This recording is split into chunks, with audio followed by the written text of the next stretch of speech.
Welcome to the University of Michigan Dentistry podcast series, promoting oral health care worldwide.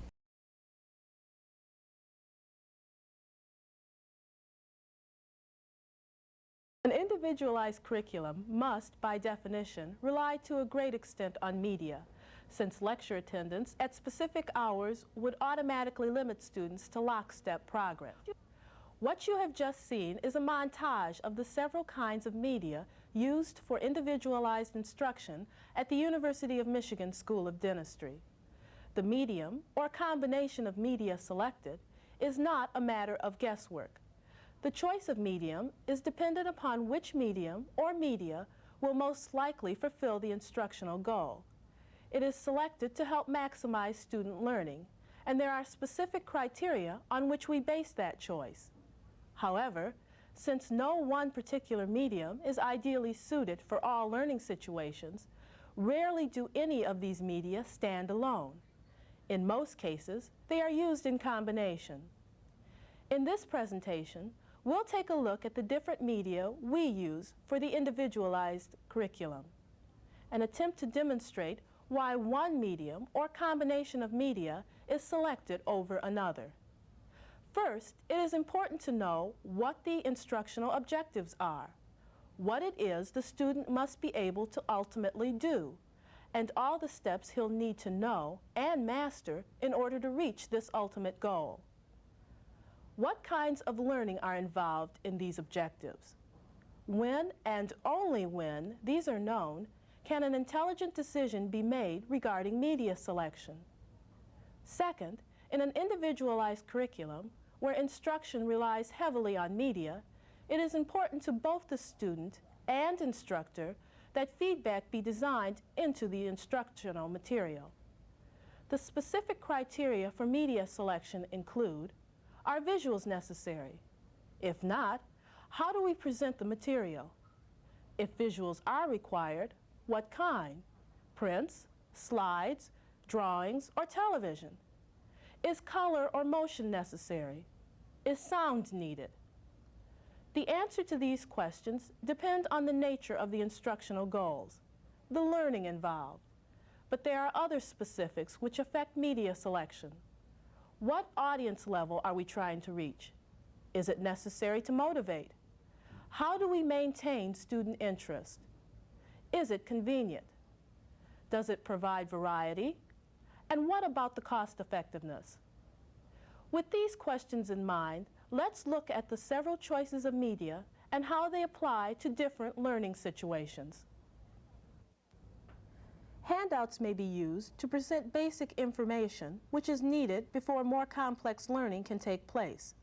For instance, a handout may contain a list of dental terminology which the student must become familiar with if there is to be effective communication later. A course outline with goals and objectives would be another example. Neither visuals, color, motion, nor sound are required. It's convenient for the student, and it's the simplest and least expensive kind of media. The only reason to put this information in a more sophisticated format would be if the reading level of the students was low, or for motivational purposes. Under these circumstances, the student may be more likely to watch a television tape than read a handout, and therefore is more likely to learn. Fortunately, the reading and motivational levels of most dental students are fairly high. As we move into more complex learning areas of discrimination, psychomotor skills, through problem solving, the selection of media becomes more critical. Self-instructional textbooks are designed to stand alone. They are divided into modules, or units, which contain behavioral objectives, readings, exercises, and self-test. Visual material may include graphics or black and white prints, depending on whether we wanted to show concepts or the real world. If color visuals are necessary, this criterion doesn't eliminate the use of this book. Film strips and viewers may be given to each student to accompany the text. The text would then refer the student to specific visuals on the film strip. Film strips are more portable than slides and are less expensive to produce. If motion or sound were necessary, audio or video cassettes may also be designed to accompany the text. The text is convenient for the student. It provides feedback. It's relatively inexpensive, and above all, data indicate it works. The workbook is designed to accompany a standard textbook. It, too, is divided into modules with behavioral objectives, exercises, and self-test. It contains reading assignments and supplemental material. This pedagogik workbook was produced in our photography department and uses radiographic prints and overlays to teach students to interpret radiographs. It also provides student feedback with self-test. The data collected so far indicate that the objectives of this course and the medium are ideally suited.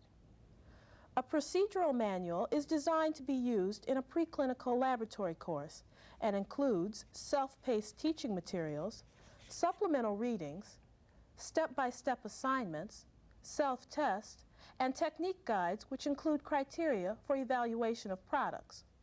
Where motion is necessary, it is used in combination with videotapes. In this preclinical Crown and Bridge course, for instance, 16 videotapes were produced which correspond to each step in the manual. And in order for the student to be able to associate positions on the Vicidot with positions on a patient, quick cuts to an actual patient were edited into the tape. You also notice the angle of view is from the operator position. Research has shown that student learning is improved when he sees the technique demonstrated from his own point of view. Film strips and slides are used where color is needed, but motion is not. Slides can do double duty for us. They are suitable for individualized instruction and may be projected on a large screen for classroom use. Color prints don't offer this advantage, and slides are less expensive since we shoot and process our own. Normally, if there are frequent changes in a presentation, we would use slides rather than a film strip, since slides are easier to edit. You simply take out those which are no longer appropriate and replace them with new ones. If changes are necessary in a film strip, it requires reshooting the whole thing.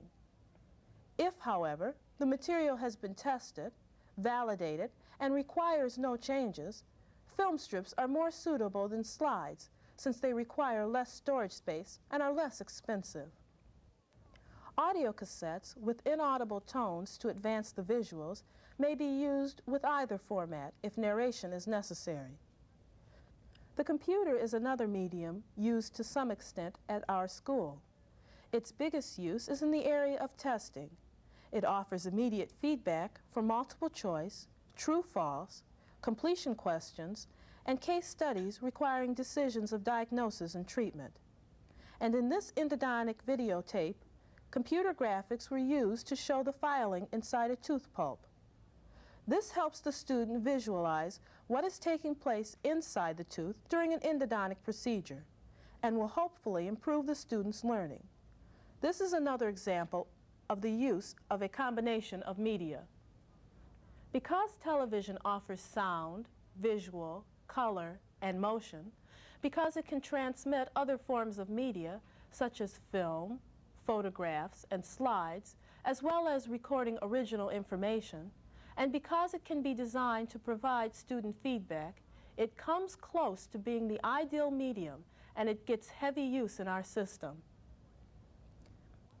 For example, one of the final steps in bridge construction is soldering the units together. Improper soldering can destroy many hours of work. Some have been destroyed, and most require extensive instructor guidance. A tape was designed to teach this skill and allow the student to practice in a safe situation. With the input of students, it was decided that subtle color hues and depiction of motion would be necessary for learning. The color of the heated bridge indicates when the right temperature is reached for soldering, and it is important to see the actual flowing of the solder. Motion is important for teaching the necessary wrist action in tooth scaling, and subtle color changes may indicate abnormalities of the gingiva. In addition to this, color adds a dimension of depth. It's pleasing to the eye and helps maintain attention. With editing, television can show a sequence of events in a relatively short period of time.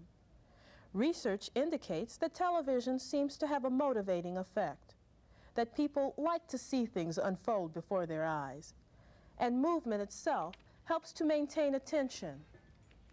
These are important aspects of learning. The question comes up then, if TV is such an ideal medium, why don't we use it alone and give up the other media? Media selection must consider cost. Only if student learning is improved by the medium is there justification to use it. Although it transmits other media, it is not as portable and convenient as film strips, slides, workbooks, and texts. And we think it is important to provide a variety of media for the student. Boredom is detrimental to learning. These, then, are some of the ways in which media are being used for instruction at the University of Michigan School of Dentistry. Color, visuals, sound, motion, convenience, cost, and variety are some of the specific criteria on which we base media selection. These are determined in turn by the nature of the instructional objectives and student questionnaire data, which give input for problem analysis and thus media selection. Undoubtedly, some learning would occur no matter which medium was selected, but we believe we ought to make it as best as we possibly can. To do this, we must match the medium with the instructional objectives. You've been listening to a presentation from the University of Michigan School of Dentistry, which is dedicated to supporting open learning and open educational resources. This recording is licensed under the Creative Commons. It may be reused and redistributed for nonprofit use. Please attribute materials to the University of Michigan School of Dentistry and redistribute under this same license. For more information on how this and other University of Michigan School of Dentistry recordings may be used, visit www.dent.umich.edu/license.